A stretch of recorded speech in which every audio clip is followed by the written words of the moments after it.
नमस्कार विद्यार्थी मित्रांनो, माझ्या YouTube चॅनलमध्ये मी तुमचं सहर्ष स्वागत करीत आहे. तुमच्यासाठी एका महत्त्वपूर्ण विषयावरती व्हिडिओ घेऊन आलो आहे, तो म्हणजे महाराष्ट्र शासनाच्या पब्लिक वर्क डिपार्टमेंट म्हणजे सार्वजनिक बांधकाम विभागामध्ये जी भरती प्रक्रिया सुरू आहे सध्या. त्याचं काय केलं की कालच जर बघितलं तर त्यांचा निकाल लागलेला आहे, म्हणजे सिलेक्शन लिस्ट लागलेली आहे. वेटिंग लिस्ट त्यांनी काय केली की अजून प्रसिद्ध केलेली नाही. तर या 11 पदांचं त्यांनी ऑलरेडी काय केलं की डॉक्युमेंट व्हेरिफिकेशनही काय केलं की केलेलं आहे. त्यांचं 8 तारखेला कालच डॉक्युमेंट व्हेरिफिकेशन झालेलं आहे.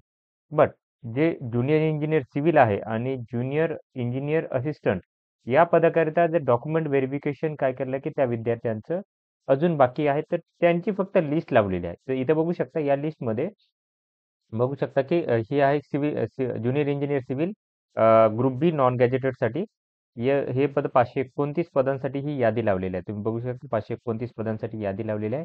त्याच्यावरती मी ऑलरेडी व्हिडिओ घेऊन आलो की त्याच्यामध्ये कॅटेगरीनुसार कट ऑफ किती आहे याची तुम्हाला माहिती दिलेली आहे. त्याच्यानंतर ना बघा, दुसरं आहे की सिव्हिल इंजिनियर असिस्टंट पदाकरिता. आता या पदाकरिता हे पद होती आय थिंक 1300 समथिंग होती. 1372 पदांकरिता काय केले की यांनी ही यादी लावलेली आहे, सिलेक्शन विद्यार्थ्यांची लावली. वेटिंग लिस्ट अजून लावलेली नाही, लक्षात घ्या. हे फक्त सिलेक्टेड यादीच आहे, वेटिंग लिस्ट बाकी आहे. तर या विद्यार्थ्यांचं डॉक्युमेंट व्हेरिफिकेशनसाठी लक्षात घ्या की ते सेपरेट प्रसिद्धीपत्रक काढत नाहीत. लक्षात घ्या, वेबसाईटला प्रसिद्धीपत्रक काढत नाही. विद्यार्थ्यांच्या ईमेलवरती तुम्हाला मेल येतो. लक्षात घ्या की तुम्हाला काय करतो की ज्या दिवशी डॉक्युमेंट व्हेरिफिकेशन असेल, आता तुम्हाला काय करतो की मेल दाखवतो आणि कोणते डॉक्युमेंट लागतात त्याचीही तुम्हाला माहिती सांगतो. तर फॉर्मॅट दाखवत आहे तुम्हाला, फॉर्मॅटमध्ये फक्त याच्यातले नाव चेंज होतं.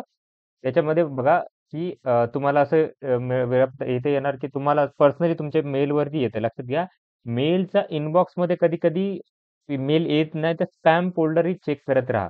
ईमेलचे स्पॅम फोल्डरही चेक करत राहा. स्पॅम फोल्डरमध्ये तुमचा ईमेल असू शकतो.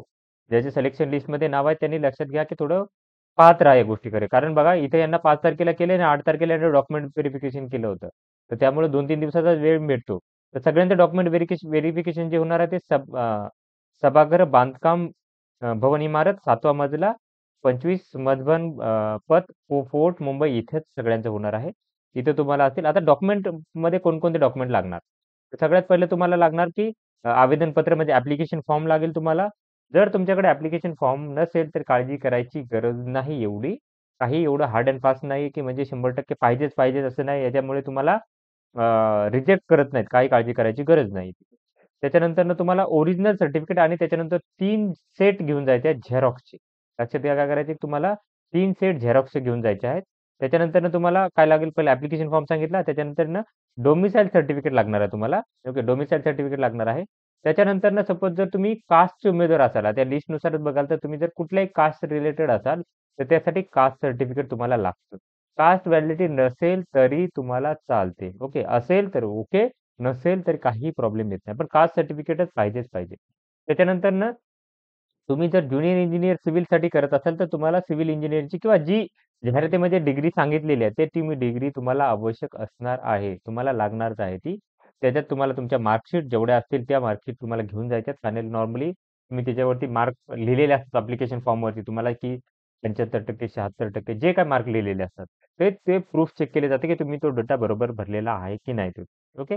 तर तो साठी तुम्हाला लागेल. त्याच्यानंतर तुम्हाला सिव्हिल इंजिनिअर असिस्टंटसाठी डिप्लोमा पाहिजे होता सिव्हिलचा, तर तो डिप्लोमा सर्टिफिकेट तुमचे चेक केले जाणार आहे. अनुभवासाठी अनुभव असेल, तर अनुभवाचं सर्टिफिकेट लागेल. त्याच्यानंतर बघा, जर तुम्ही अनुसूचित जाती, अनुसूचित जमाती वगळता बाकीच्या कॅटेगरीमध्ये असाल, तर तुम्हाला काय करायला लागेल, की नॉन क्रिमिनल सर्टिफिकेट तुम्हाला लागणार आहे. कोणत्या-कोणत्या कॅटेगरीसाठी? ओबीसी, त्याच्यानंतर व्ही-जे, एन-टी, एस-बी-सी या कॅटेगरीसाठी काय लागेल, की तुम्हाला नॉन क्रिमिनल सर्टिफिकेट लागणार आहे. त्याच्यानंतर बघा, की ई-डब्ल्यू-एस कॅटेगरीमध्ये असाल, लक्षात घ्या, तर त्यांना ई-डब्ल्यू-एस सर्टिफिकेट लागणार आहे तुम्हाला. ठीक आहे. ई-डब्ल्यू-एस सर्टिफिकेट तुम्हाला लागणार आहे. त्याच्यानंतर अनुसूचित जाती आणि अनुसूचित जमाती वगळता ज्या कॅटेगरी आहेत म्हणजे व्ही-जे, एन-टी, ओबीसी, एस-बी-सी, ई-डब्ल्यू-एस याच्यामध्ये असणाऱ्या उमेदवारांना काय लागणार आहे, त्याच्यामध्ये नॉन क्रिमिनल सर्टिफिकेट. इथे ई-डब्ल्यू-एस नसायला पाहिजे ॲक्चुअली. नाही, ईडब्ल्यूएस आर्थिक ओके. ईडब्ल्यूएस नसायला पाहिजे कारण ईडब्ल्यूएस ही वेगळी कॅटेगरी आहे. ओके.